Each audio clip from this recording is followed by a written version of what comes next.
Ay,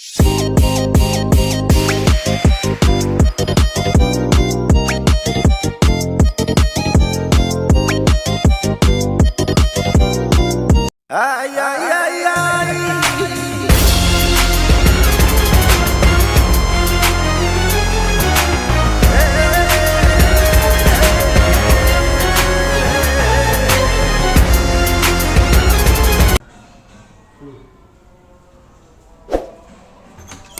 Halo, assalamualaikum, silakan duduk, diam bicara, berhenti bicara. Ayo kita mulai pelajaran.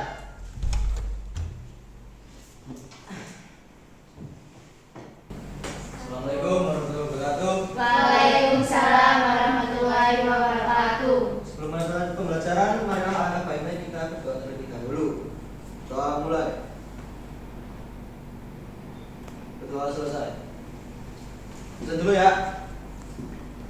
Saya Intan. Saya Pak.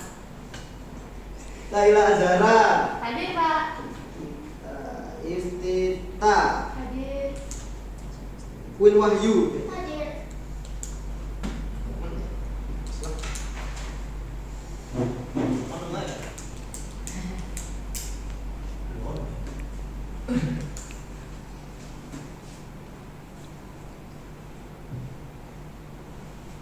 Ada yang kenal? Saya. Siapa?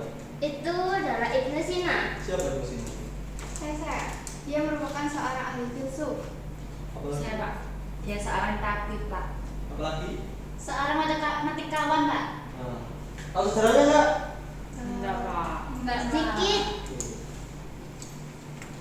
Jadi pembelajaran hari ini kita akan membahas Ibnu Sina. Jamnya nggak cukup ini. Sejarahnya aja ya. Ya. Jadi Ibnu Sina itu dulunya itu lahir di tahun 980 Masehi. Dia itu dilahir di sekitar Uzbekistan. Jadi dulu itu di Uzbekistan ada raja yang namanya Baqoro. Nah, dia itu pemimpin. Nah, hebatnya Ibnu Sina itu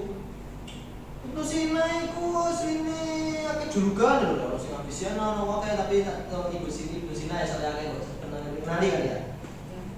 Jadi dulu itu dia itu lahir di desa Afsono di Uzbekistan, desa Afsana. Nah, dari kecil dia itu sangat hebat. Sebelum umur 10 tahun dia khatam Al-Quran. Kalian ngapain sebelum 10 tahun? Main Pak. Oke lah. Nah, di umur 17 tahun dia jadi dokter. Umur 17 tahun jadi dokter, yang masih umur 17 tahun sudah masih cita-cita sekarang. Nah, kenapa kok dia bisa kayak gitu? Dia itu rajin baca, rajin cari informasi. Lah, teman-temannya itu bermain-main, lapo-lapo. Dia baca Al-Quran, baca buku, cari ilmu. Hebat pokoknya.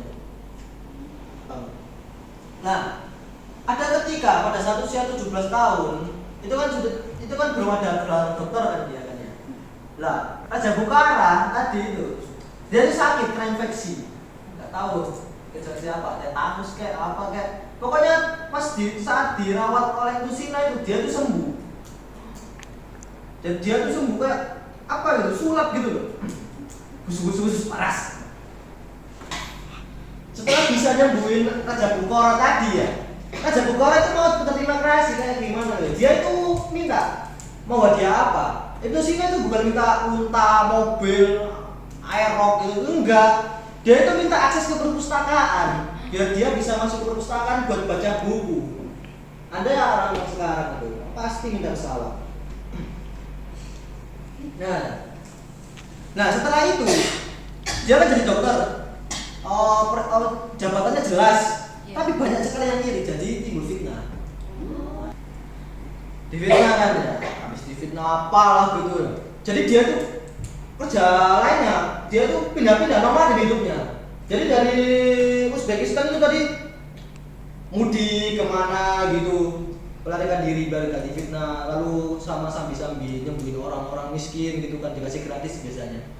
Nah setelah itu dia setelah menetap di suatu tempat, dia tuh bakal nulis buku.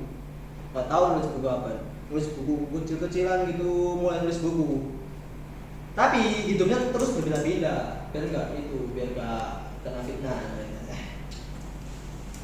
Nah, sampai dia tua tubuhnya mulai lemah karena kan sering keliling-keliling. Jadi capek kan ya, capek.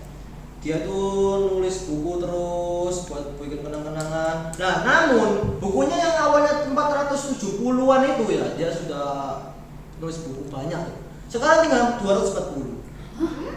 Ya itu karena catatannya sih hilang. Tahu ya, mungkin diculik, mungkin bukan seuzon ya. Mungkin diambil orang-orang Eropa itu buat belajar sendiri gitu.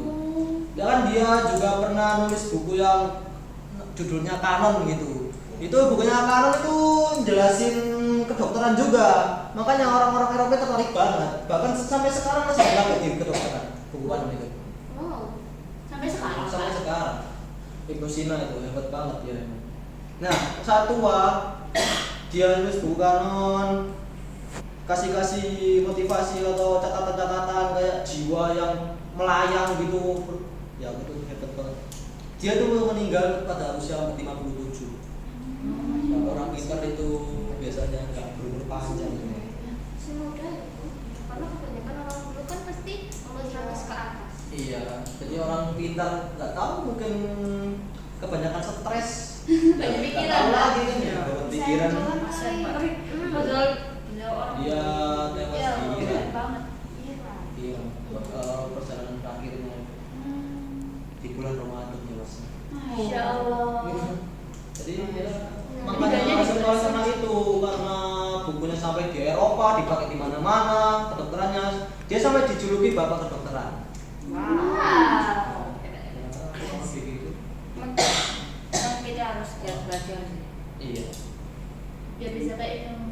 Iya, ya yang cita-cita dokter ya lanjut aja. Jadi emang seperti bukan ini sih. hanya orang barat ya yang bisa kayak gini, ternyata orang Arab juga. Ada ya, dulu Islam itu juga perkembangannya sangat bagus di zaman Abbasiyah itu. Tapi karena ada beberapa pemberontakan atau peperangan yang jadinya runtuh. Ya dulu itu Islam itu masa-masanya bagus banget. Bahkan pusat ilmu itu ada di bagian Mekah itu. Jazirah Arab itu jadi pusat ilmu. Dulu orang-orang mau cari ilmu itu harus bilang. Dulu orang-orang mau cari ilmu tuh Hi Fahaluk, bukan How are you. Sekarang kan How are you, I'm fine, thank you, gitu kan? Iya.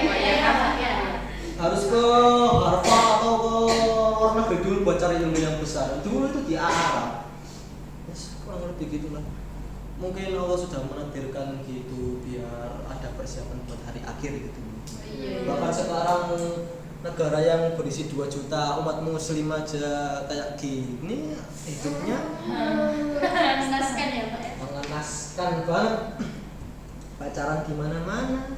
Oh. Ada yang ditanyakan? Saya apa ilmu kedokteran dari Ibnu Sina yang dipakai sampai sekarang?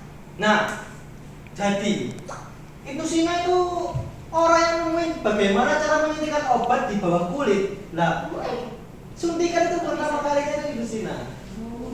Ya itu. Apa ada lagi itu cara orang tersedak cara ngeluarin itu gimana? Ada pipanya dulu. Dulu dia ditanya itu.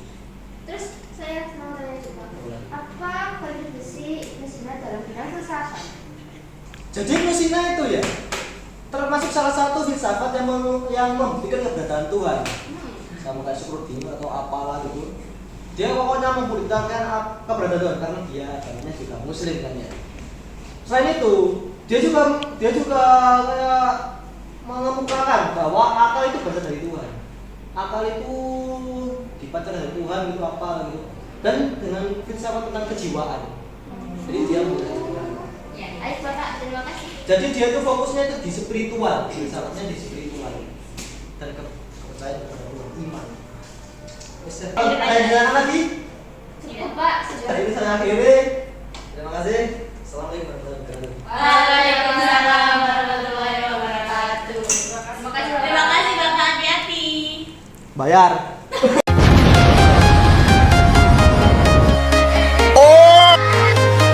But what the hell, boy?